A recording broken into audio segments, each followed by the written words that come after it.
Well, we are waiting for Miss Tommie Ross, the legend, the icon.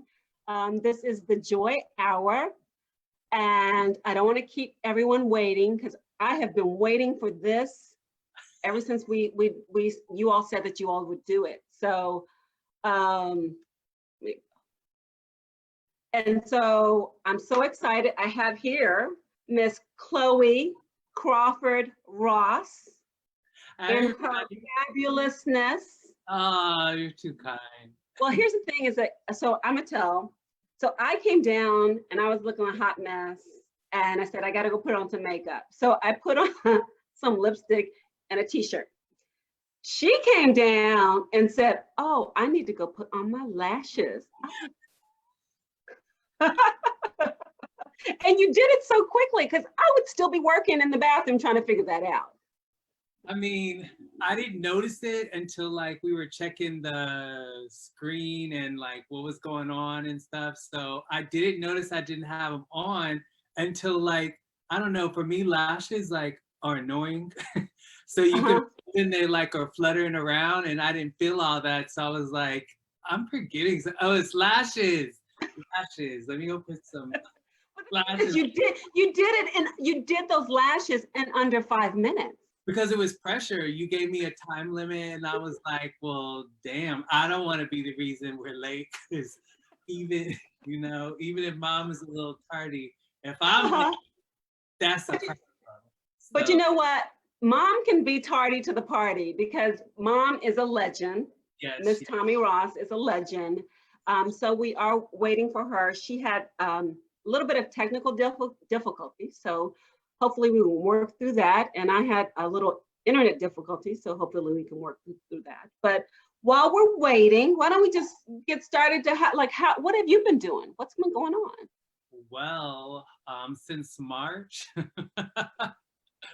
it's just a new world. Just period, not even just as far as like entertainment's concerned, but just a new world, a new way of performing, it's just all new. And you try to stay positive and upbeat about the situation, even though it's like a little uncomfortable, not a lot of uncomfortable, you know, trying to navigate through all of this. But I think that, you know, the human spirit is resilient and we'll get past this. Sure. But it's just going to take some time to adjust. And yeah, so basically all I've been doing is just kind of stay safe and stay sane. And you know, the bars were open a few months, not even a few months, a month, if you will, before it got closed down again. So so here we are now. Here we are now. Yeah, we're about to start it all over again, doing virtual shows like we're doing now. Oh, so were you doing? Have you been performing virtually? Yes. Okay. The first month, I guess I didn't really want to dive into it because I didn't believe it was like this is what we're gonna have to do. Sure. So I guess by waiting so long and not doing it, I felt like, oh well, this is past. It's no big deal. But then stomach was grumbling. I needed some food. I was, you know, light started flickering. No, I'm just joking. It wasn't that. But, you know, it was time for bills to get paid. And although we had some savings, you know, we still needed to be ready for that next month of bills, rent, and all that other stuff. So my roommate and I had done a couple of shows. And then different groups, different friend groups and stuff would get together and put on shows and stuff. And so it's been interesting. But I think that, you know, everybody's going to start just buckling into that whole scene and doing more. Well, you know, it's just even doing this, I hadn't done anything like, oh, here come Miss Tommie. Hey, yes, ma'am. Hello. I'm so excited. Hi, everyone. Here is the legend, the icon, Miss Tommie Ross and her head wrap. You go, girl. Hey, how y'all doing? Peace and blessings. How are you doing? I'm here. Well, you know, I was just talking with Chloe about what she has been doing since this pandemic. Tell me, what have you been doing? Oh, by the way, Mom, we're live. Oh, say that again. We're live. We're live. We're live. Hey, people. We're live. Well, what I've been doing, I've been eating and flipping the channels and eating and flipping the channels, peeping out the windows and eating and flipping the channels. I love it. Isn't that what we all been doing? We've all been doing that.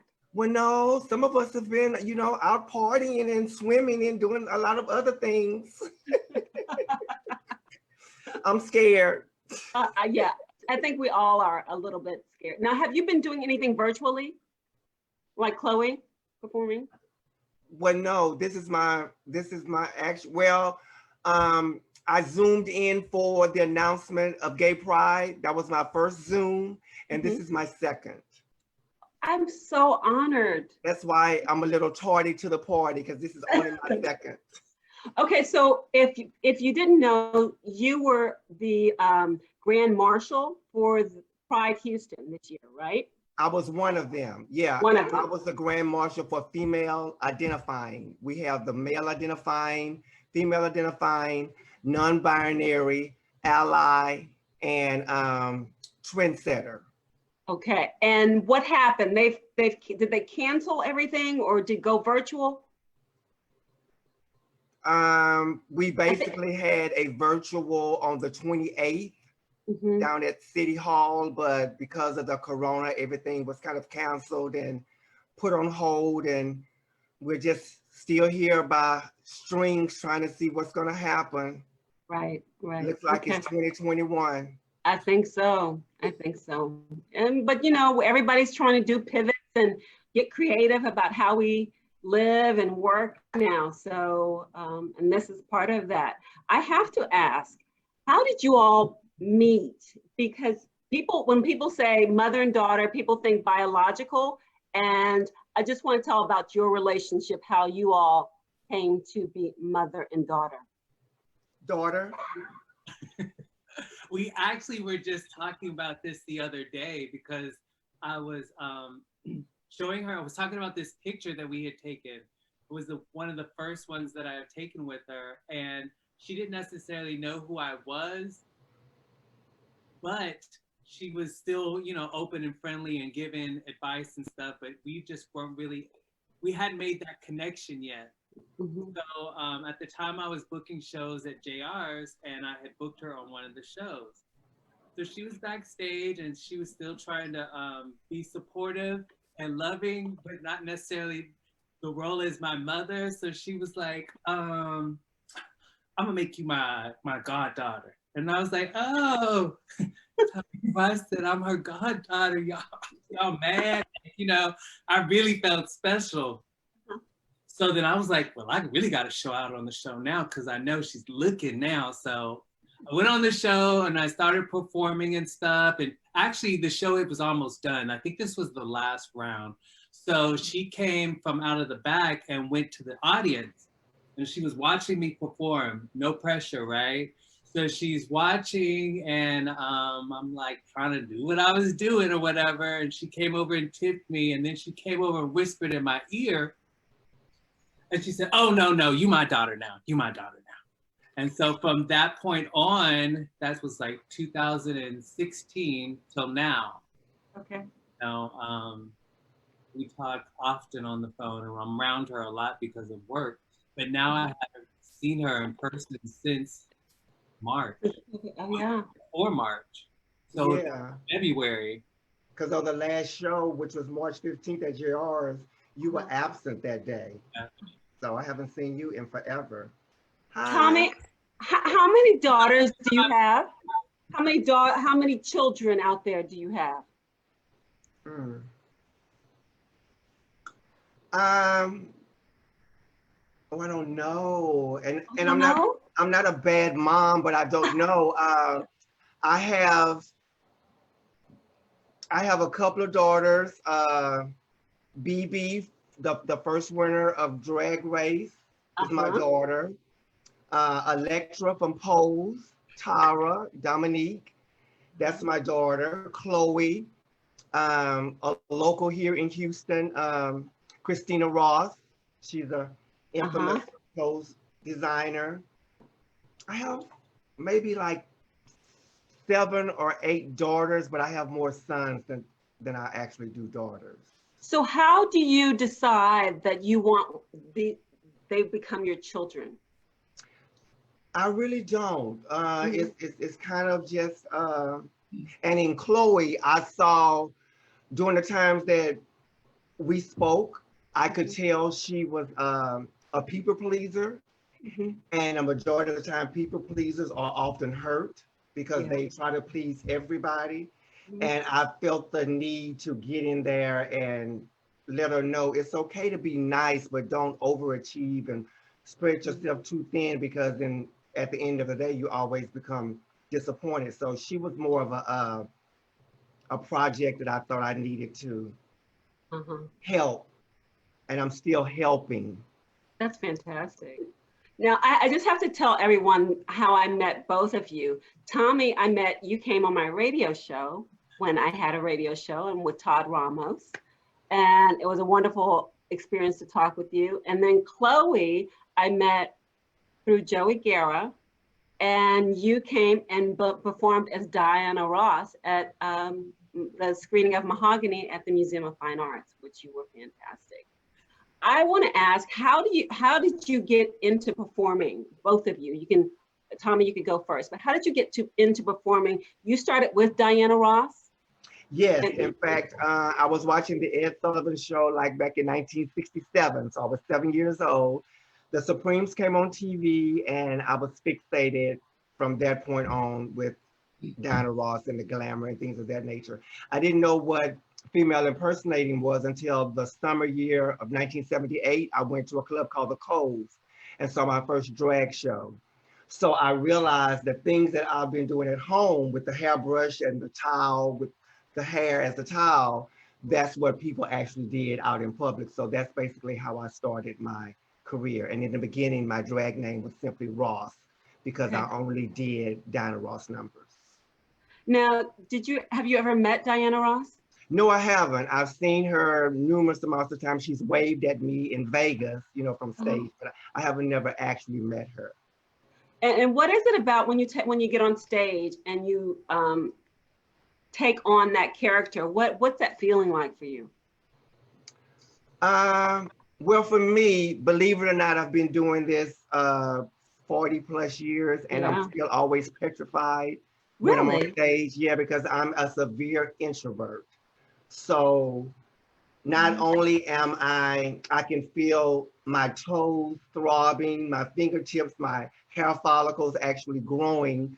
So I'm like conscious of everything around me, but when I can connect with somebody as far as eye to eye, it kind of grounds me, and it just makes me happy to see them happy.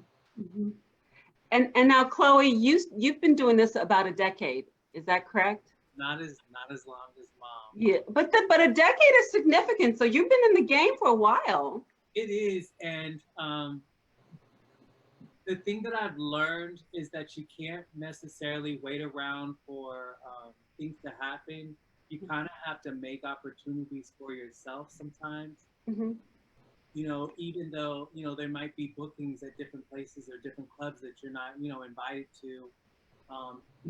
So you have to just basically create something out of nothing. Going to different restaurants, asking them this and that, or, just trying to basically insert yourself in a world that may not necessarily be ready for you or exposed to you. So, I've luckily been able to navigate through the Houston drag scene by doing that at the beginning. But yeah, I started 10 years ago it's no longer there anymore, but it's next door to Hamburger Mary's. It was called Bayou City. Bayou City. And literally, I was walking out one night with some friends, just having fun. I think it was my first time in drag. And she doesn't live here now, but she lives in Miami, and her name's Alea Crawford. She saw me and she said, so what are you going to perform on the show tomorrow? And I was like, what? I don't even perform. What are you talking about? Like, I'm just walking around with my friends or whatever. This is my song. I'm about to go dance, you know, like I'm not even thinking about doing a show. And she's like, well, I already posted it on Facebook that that you're going to be on the show tomorrow. And if you cancel, it already sends out a bad name to all the other show directors. So, you know, you better pick a good song. All right, see you tomorrow. Okay, so literally from that day on, I couldn't get enough of it. Like literally, I wanted to be in drag all the time. I wanted to really all the time. If somebody had a show, and actually for a whole year when I was working at JR's, I didn't know that I was supposed to be getting paid for it because I was just so excited to be there. You know, I was just so like, they weren't paying you? Not because, no, let me clear that out because that's how we're getting started. Didn't say they weren't paying me. I was saying that I didn't even realize I was supposed to be asking for money. Oh, I got it. Never crossed my mind. Okay. And then my boss at the time, Coffee, was like, okay, we'll go up there and sign your paper. And I'm like, for what? She's like, so you can get paid. I was like, oh, we get paid? Oh, okay. Sign the paper. I get to do all this and get paid? Wow, this is crazy. So then when I thought about it, I told her, I was like, you know what? I've been working here for a year and I have not gotten paid because I didn't know. But I didn't say it as like I needed like reparations or backpacking. Okay. I was just saying like, wow, a whole year went by and I didn't even think about it. Well, you were doing something that you love. So yeah, exactly. You know? This is the longest job. I don't even want to call it a job, but this is the long career path that I've had out of anything that I've doubled in. You know, I've been in college, I have a degree, and none of those things seem to really excite me. Mm-hmm. I knew I liked to go out. I knew I liked to be around people. I knew I liked to entertain and stuff like that. And then, you know, just from doing drag, it was like, wow, I like this like a lot. Mm-hmm. You know, because it melded in everything that I wanted to be a part of. I love music, I love fashion. And so I could incorporate all those things into this one thing. And I get to do it almost every other day. So for all those reasons, I was like, well, yeah, this is what I need to be in. This is for me. This. Yeah. Now, Tommie, you are a trailblazer in that you work to desegregate this world in a way. And you've won every major title, almost every major title, almost every, no, a lot of them? I've won maybe 9 nationals, but it's a lot of nationals out there. Okay. And as far as the desegregation part, I think that's, you know, that's something that has been kind of one of those myths or legends. But really? Yeah, because even though I did, my first time ever performing was in 1979. Yeah. And people like that looked like me were few and far in between. Mm-hmm. But as far as me being that person that actually did that, I can't take credit for that though. Well, a lot of people have written about you and have put that on you and given you that title. So I think what they were wanting to say and didn't really maybe make it clear, it was a harder struggle for me. Okay. Looking like me. Sure. So like things that my sisters could do easily, I would have to do it maybe 1,000-fold in order just to be noticed.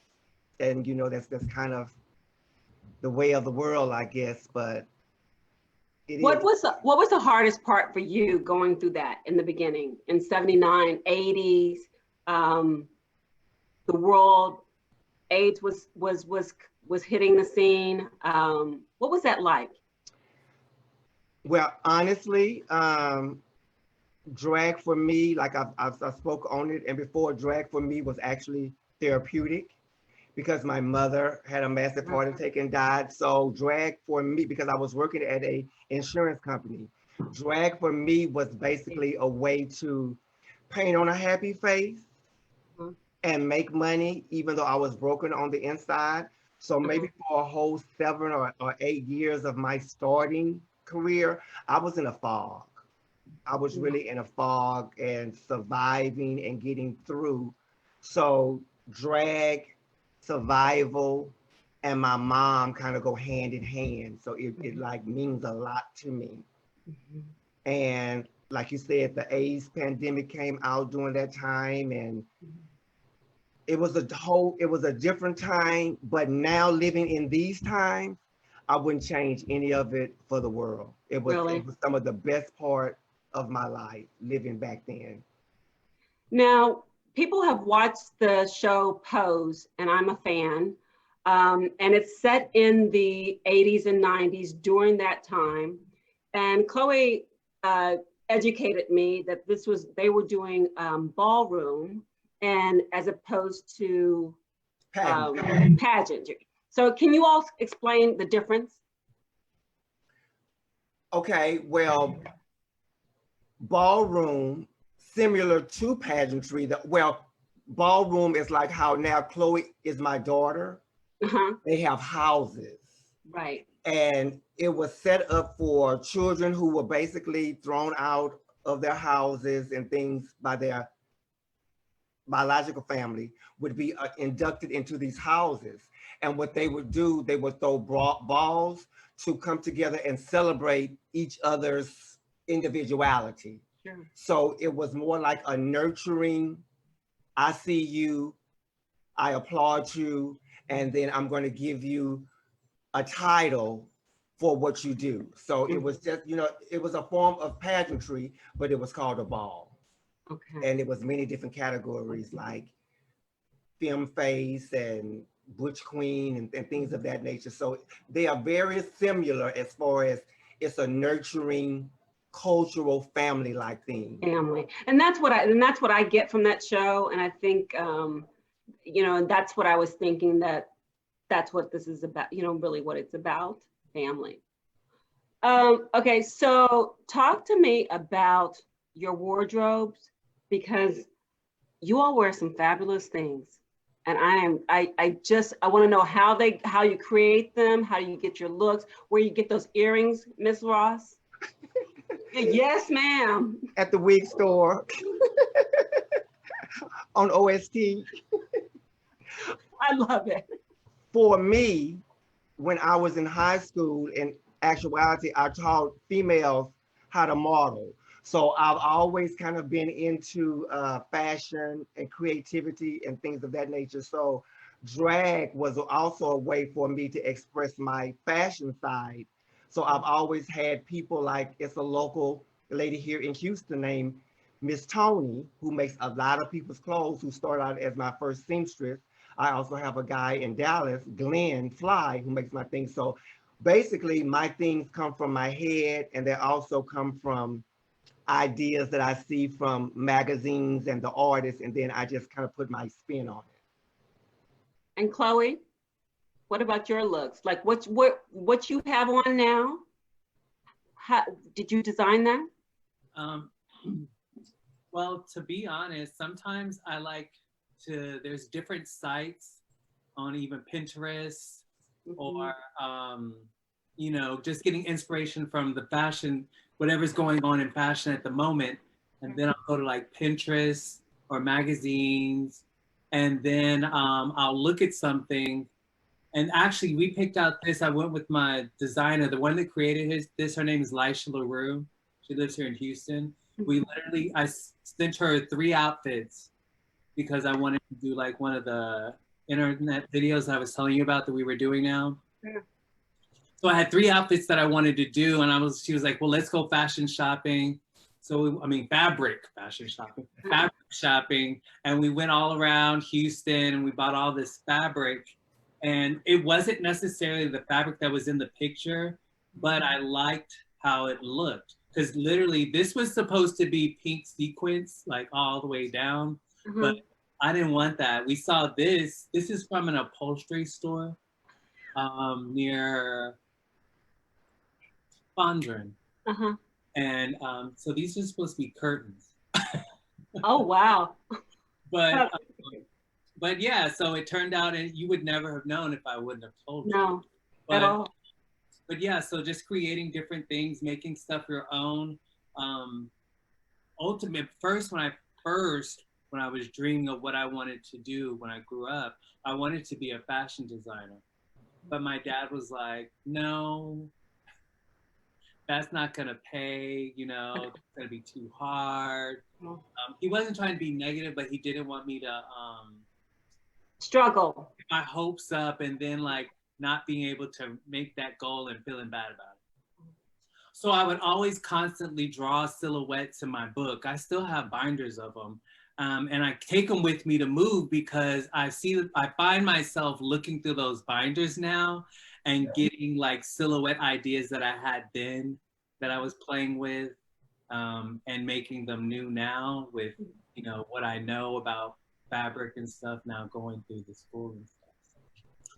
So anyway, it's just a hodgepodge of different looks and styles and genres and decade time periods, So when you wear something like that, and Tommie, when you wear your fabulous Diana Ross look, you can't wear that again, can you? I mean, do you your wardrobe has to be enormous? Like your closet has to be massive. Well, before the internet, you could really wear things a lot, but now because of the internet and everyone has a camera at the shows, I basically have to mark what I wear in a calendar book so that I know not to kind of repeat it within that month, because people are taking pictures and doing whatever.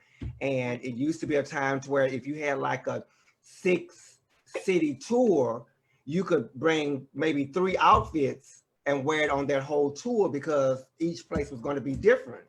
But nowadays on a 6-city tour, and if you're doing 2 numbers a show, you have to bring 12 outfits. Because people are taking pictures and posting it on the Facebook. So, you can't wear the same thing in one city and then travel the next day to another city. And people say, oh, well, she had that on last night.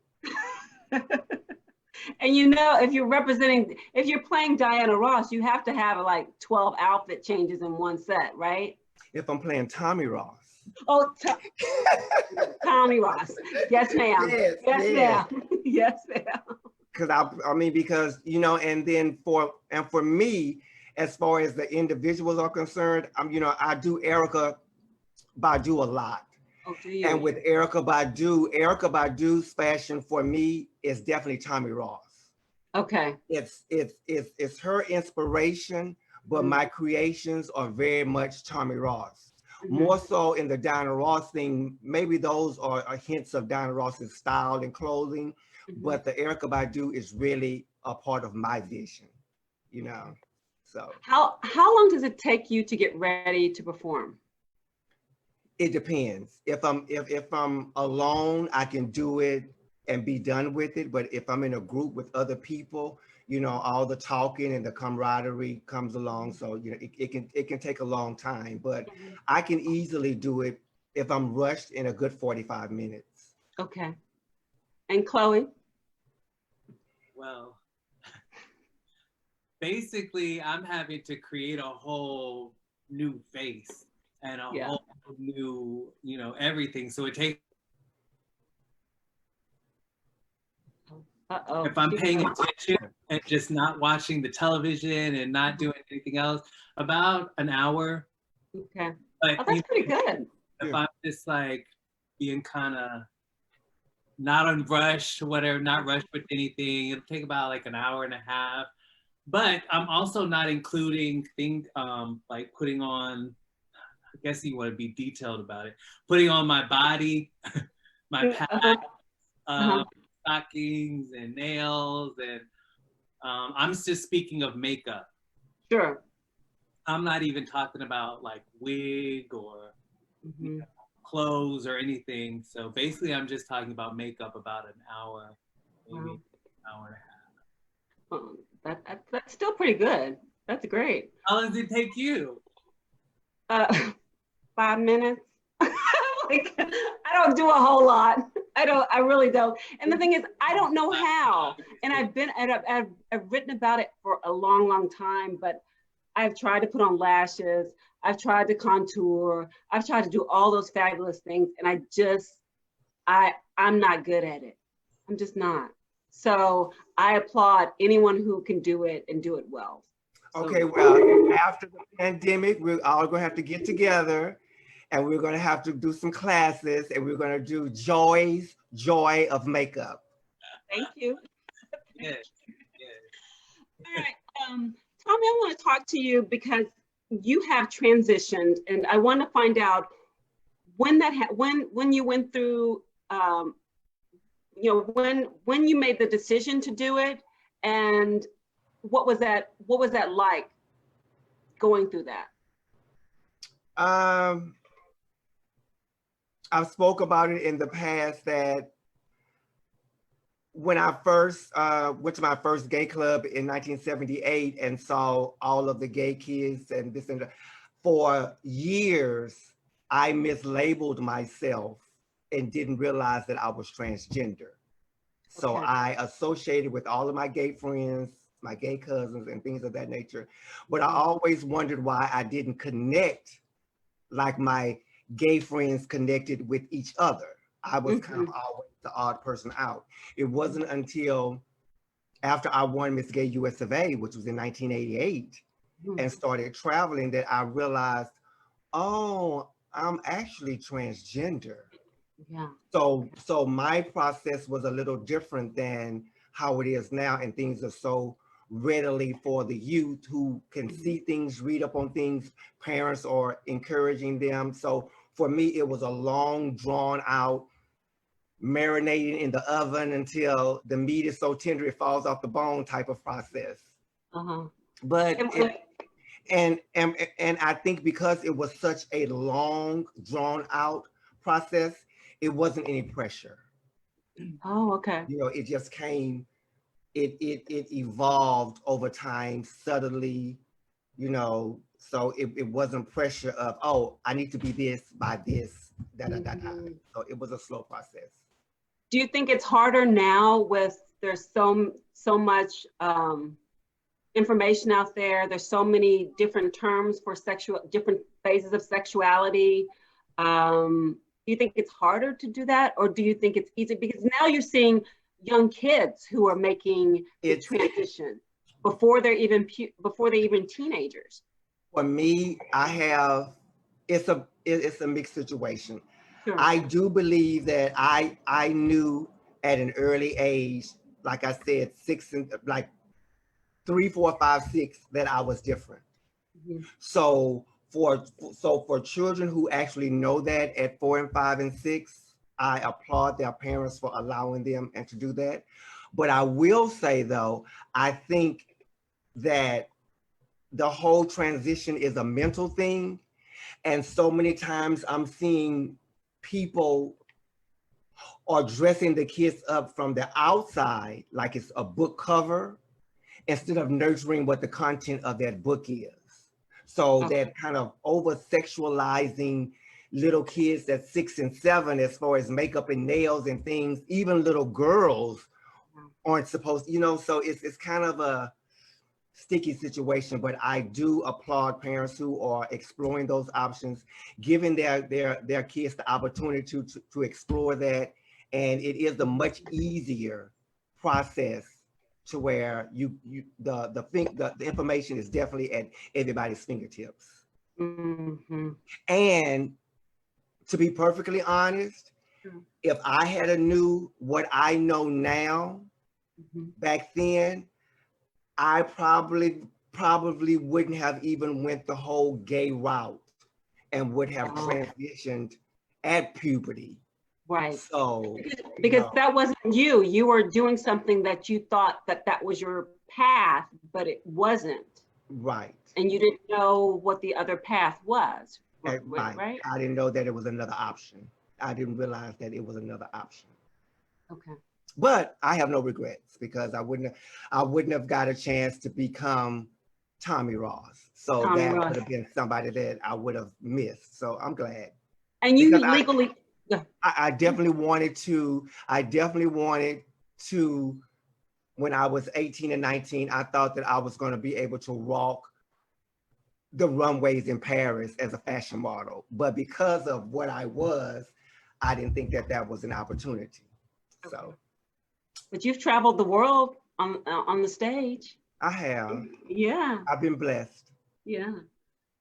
Chloe, tell me about, and I don't know if you want to talk about your sexuality at all, but I just, because you're in a different space. You are a man dressed as a woman. Correct? Yes. Okay. All right. We don't What'd you say, daughter?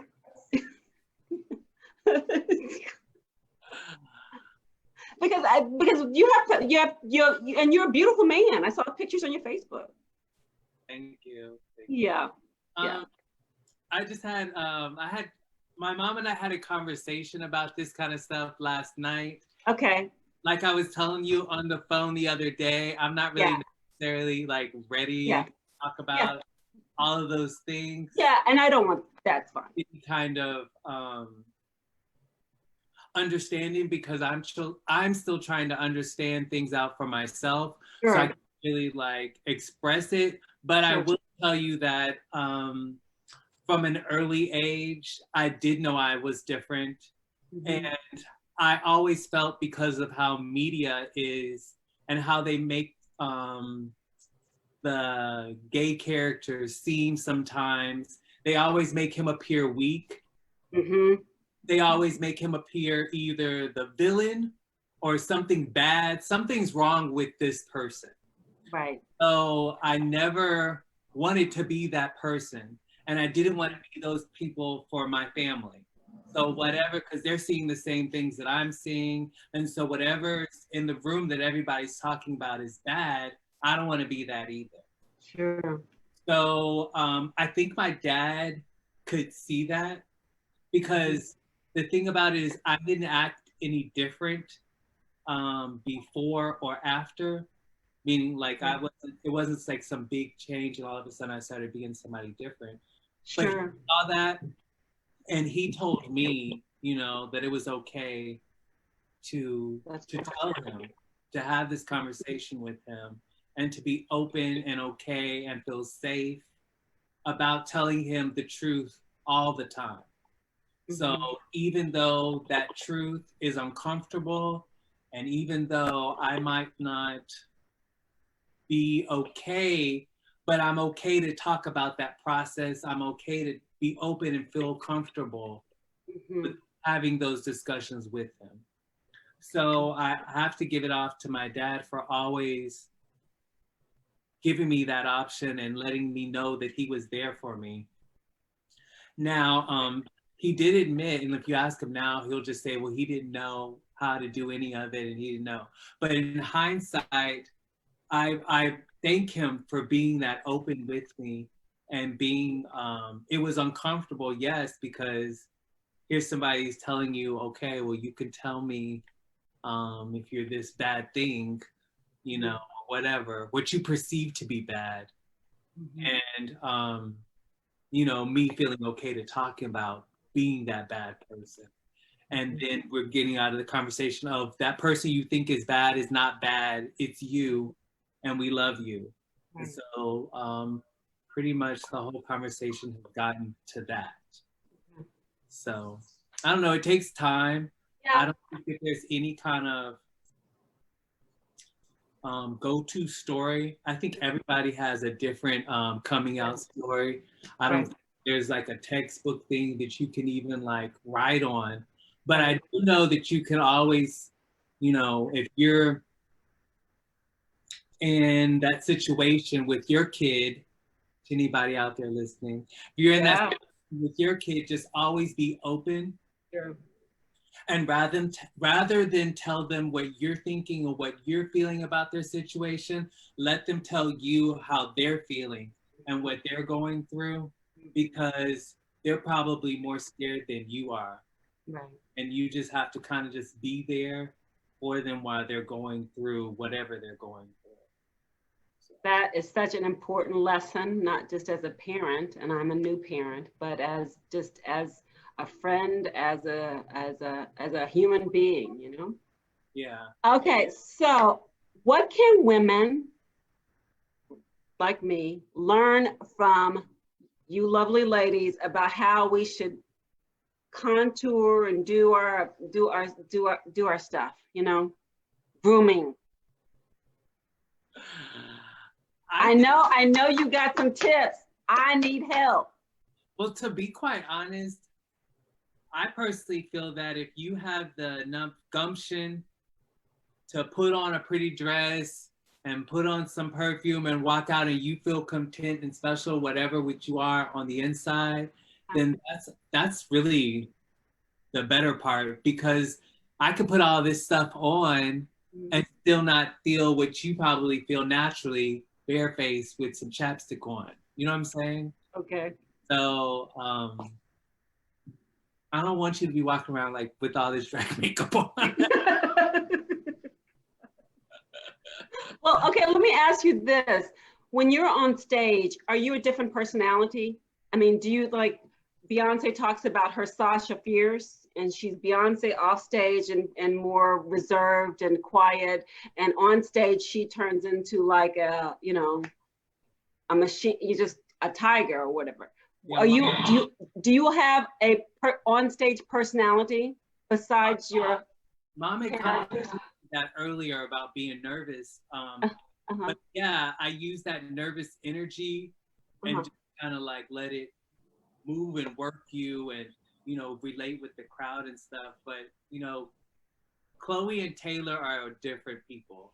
Okay. They are definitely different people. But, yeah, so it's just basically the nervous energy being used on stage. What do they call it? Stage fright? Stage fright, Crippling stage fright. It's kind of... now, tell me... Okay, go ahead. I'm saying, yeah, Mom can agree with that, I'm sure. And for me, my persona on stage depends on the number that I do. Okay. So I become the character and the mode of whatever that particular number is. If it's a Tommie Ross number, quite naturally, I become the reach out and touch everybody's hand type of persona. If I'm Erykah Badu, I'm very urban, whatever. But if I'm doing song, like, I have an issue with people who don't really connect with the lyrics, because sometimes I see girls that can be talking about world destruction and everybody has died around them and they have a smile on their face. Okay. So that's telling me that you have not listened to what those lyrics are, right, and realizing that for me, you need to emote what those lyrics are. So I basically have told myself over the years, I perceive my audience as being deaf. Okay. So I visually bring that song and the lyrics to life. And as nervous as I am, I still do it without people knowing that I'm nervous. I would never know that you're nervous, ever, even after all these years. What has been the most fun, well, most funnest time, that's not even grammatically correct, but it's COVID. What is the fun, what is the most fun time you have performing? For me, it's not the on stage things, but it's, I can give you a prime example. I was in Dallas, Texas, maybe like in 2016 or 17. And this young guy came up to me and said, oh, I'm thinking about, I want to transition and I want to da-da-da-da. And I basically told this person, I said, well, you can't really rush things. So don't rush, take your time. A year later, this beautiful woman walks up to me and says, "Hi, Tommie." I said, "Hi, how you doing?" She said, "You don't remember me, do you?" I said, "No, I don't." She said, "I was the person who came to you and said that I wanted to transition. Oh, wow. And you told me this." And she reaches out her arm and she had the words tattooed on her forearm, "Don't rush, take your time." So for me, that like made me stand in my tracks and say, I made a difference. Like just in passing, I was able to make a difference. And, you know, it just brings joy to my heart that I'm doing something that I love. And in the process of doing something that I'm loving, other people are gaining knowledge and strength and awareness from it. So it's definitely That's fantastic. fulfilling. Chloe, have you had a moment, anything like that? Anyone come up to you? Not yet. That's all right. Sometimes I try to, like if I see like newer girls and stuff, I try to give them what I learned. Like if there's different things that happen to me, I'll give them situations, and maybe that would help the process of them learning more easier than just going into it blindly. I don't want to create their future, but I want to at least give them an idea of what's maybe to expect, some different things that I experienced, and they can take the information and use it, good, bad, or whatever. But, you know, I was once where you were, and this is how, you know, I handled that situation. But I don't think I've had any like recent aha moments that I can just pull from. Nothing as big as what Mom taught. That's amazing. Yeah. I do have a question about advice. What's the best advice, Chloe, that you've received from Tommie, Mom? I'm listening. Some of the stuff I can't really repeat because it's for me. Okay. It was for me at that moment when I needed to hear certain things. So when she gives, I will say this though, when she does give me advice, like I was just saying, she'll tell me how she would handle it or how she has handled it and what happened in her story. But she never tells me what I need to do or what I better do or this, that, and the other. Like, you know, I don't want to say she's very forceful and very firm with things that she says. Now it's up to me if I want to receive the information, you know. But she's very like, look, I see the mirror. Blah, blah, blah, blah, blah, blah, blah, blah. And, you know, it's just kind of like, well, you know, and then at that point, either I can choose to be like, oh, I don't know what you're talking about. I don't see that. I don't know, you know, and then just keep doing what I was doing. Or I can be like, you know, that kind of made some sense. That made sense, yeah. Maybe it might have made sense. I don't really know. I guess I could try and listen. I mean, what could it hurt? You know, that kind of situation. And then I'm not gonna tell her she always right, but the majority of the time, Mom knows. yes, it's kind of like she knew what to expect, or like she talked to the people involved or something. It's just weird. It's like a sense in her little crystal ball. She knew what was going to go down. But it's always another thing. It's always from love. It's never more like, I want you to be like this, you know, because, you know, whatever reason it might be. It's because of, I feel from what you're telling me that this is what you're trying to say, from what you're trying to say, and then we'll talk about that. We talk literally when we do have these conversations, like 2-3 hours. Oh, wow.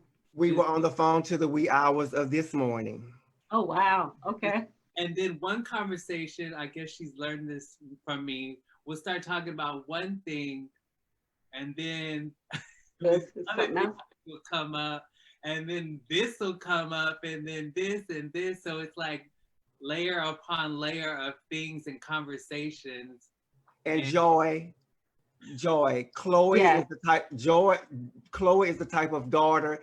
If you don't ask her the specific question, you will never get the answer. So that's why our conversations take so long, because I have to word it specifically so that then she'll Chloe. finally go ahead on and open up about that situation. Mama knows. Okay. Literally, that's what happened yesterday, and we had 2 more conversations. And you were like, wait, what? And we were ending the conversation. The conversation was coming to an end, and then she said, you know, No, and then you said, I want to tell you something, but I don't want to talk about it now. That's the worst thing to tell me. And look, I literally told her, Joy, if you don't tell me what this is, I'm going to be absent tomorrow from the Zoom meeting. I'm glad you told her. Yeah. Okay. Like this. So what happened? What's going on? Oh, and I know she would be looking. So I would have had to say something. I think what I want to do though, Joy, I think what I want to do is, I realize how difficult life can be. Sure. But it doesn't have to be necessarily difficult because you are adding to it. Right. So that's why I want to, I don't necessarily come to your house, walk in your house and give you advice. But if you come to me, I'm going to give you everything that I possibly can, honestly.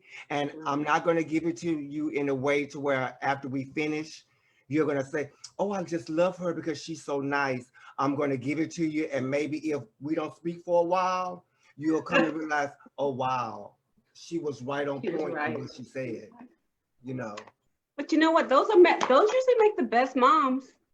They make the best moms.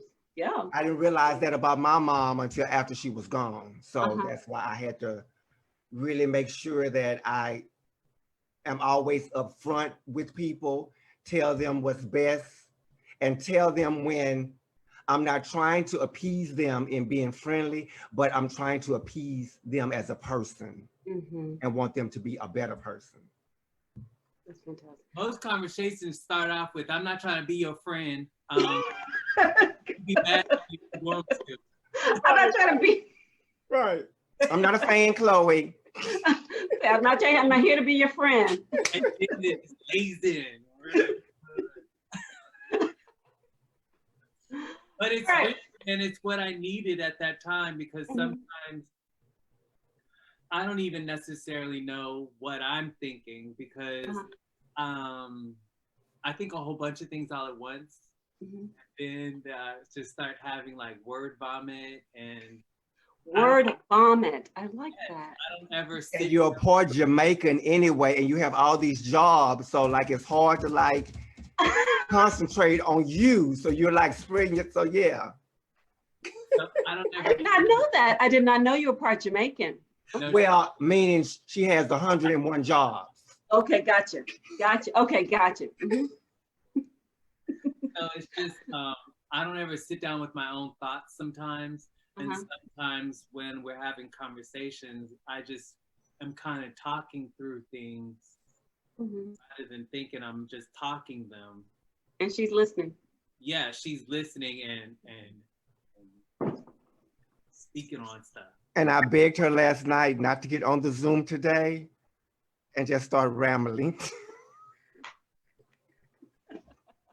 All right, so you know what, I could talk with you all for another hour, but I'm wrapping up. And so I just wanted a couple of fun questions. One, what do you do for fun? Outside of performing, what do you do for your most fun? Chloe? I always enjoy traveling, like going on road trips and just traveling, just being able to go to another place and then come back or whatever. Mm-hmm. Yeah, I miss doing that like a lot. It used to be fun to be able to travel with work so you can do both at the same time, travel and then sightsee through during the day and then, you know, work at nighttime. But all that right now is, Mm-hmm. Right. yeah, I guess I miss most traveling. And I didn't know that I was such an eater until So COVID. yes, there'll be many times where just eating, and then I'll talk to her about eating, and then she'll send me pictures of little obese kids and stuff. And getting knowledge and seeing other things and realizing and looking at things that are going on around the world in the community, how blessed I am. And it grounds me each and every time. So now that has become my new norm, is getting reacquainted with me and trying to figure out how I'm going to maneuver and venture out into this new world that I'm about to step into. Well, I usually wrap up by asking people about joy and what brings them joy. I want to ask, how are you finding your own joy and your me time? And Chloe, how are you finding joy during this time besides eating?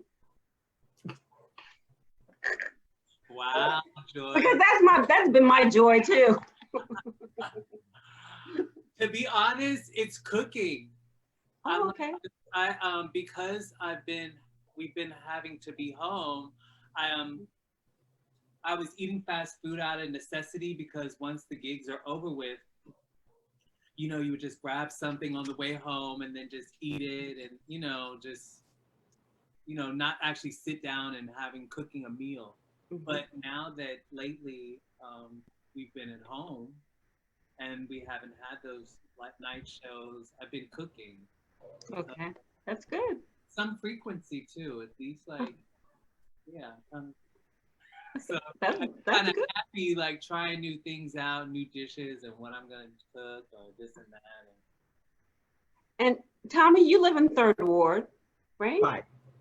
So do I. We must be neighbors. Well, I was born in Third Ward, which was Riverside Terrace. Well, it was Third Ward in the beginning, then it changed to Riverside Terrace, but right there on the corner of Wichita and Alameda, in front of KCOH. Yes, yes. But now I'm staying with my high school friend in South Park off of Reed Road. But yeah. Okay. All right, you're staying in the hood. Well, do you all have any final words you want to tell people who are watching, people in Houston, people who are watching maybe elsewhere, just about life during the time of a pandemic right now? I would just like to say that my last physical show was March 15th at JR's. And literally I left the show, brought my bags home, didn't unpack my bags until I got ready to do this video, this gay pride video for Tommie Ross, which was the day before George Floyd was murdered. Yeah. And between that period, I was at a pause. I was stuck. I was nervous. I was afraid. I was pensive. I was a lot of things. And I had to literally remind myself about everything that I used to say when people would ask me how I'm doing, and I would always say, I'm blessed and highly favored. I know you said blessed and highly favored. I had to remind myself of that and ground myself about that. So I just would like to say to everybody out there, these are definitely some challenging times that we're going through. And I do believe it's a test. And I'm wishing that everybody would take the time to do the research, cheat if you have to, but pass this test.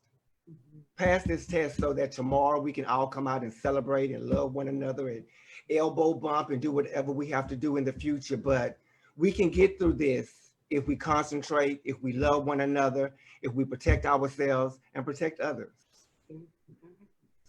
Chloe, anything else you want to say? That's a.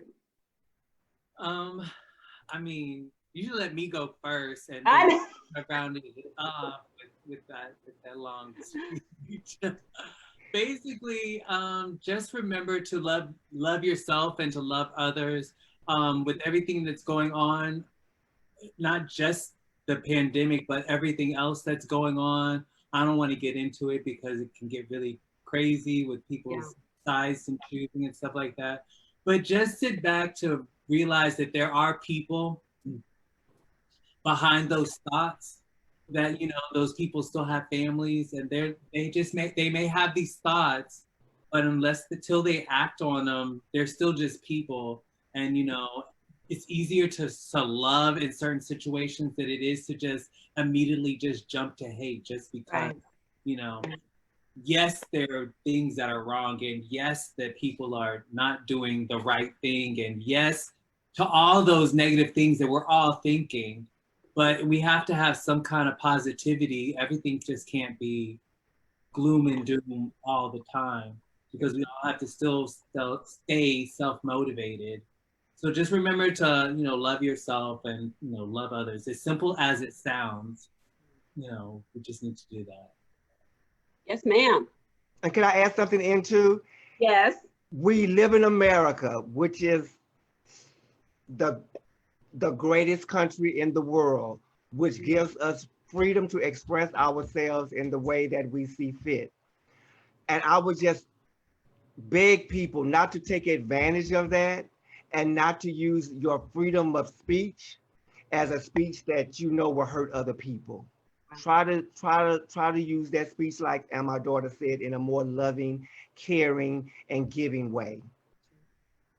Well, ladies, both add a little more joy to the world. That's what I'm talking about.